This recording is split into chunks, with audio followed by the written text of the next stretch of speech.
আজকে তোমার বার্থডে তো, বার্থডে গিফট কত টাকা পেয়ে?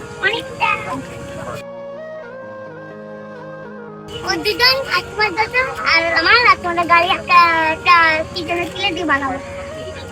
তোমাদের ছবি, তোমার ছবি, তোমার ছবি, তোমার ছবি, তোমার ছবি আর গাড়ির ছবি। আমি আসি তো প্রায়। তুমি পছন্দ করে দাও, ভাবলি আপনাদের বাড়ি। বেশ, বিকেল 4টের সময়। হ্যাঁ, আমি জায়গায় আসবো। ঠিক আছে। ঠিক আছে, হ্যাঁ, টাটা। টাটা।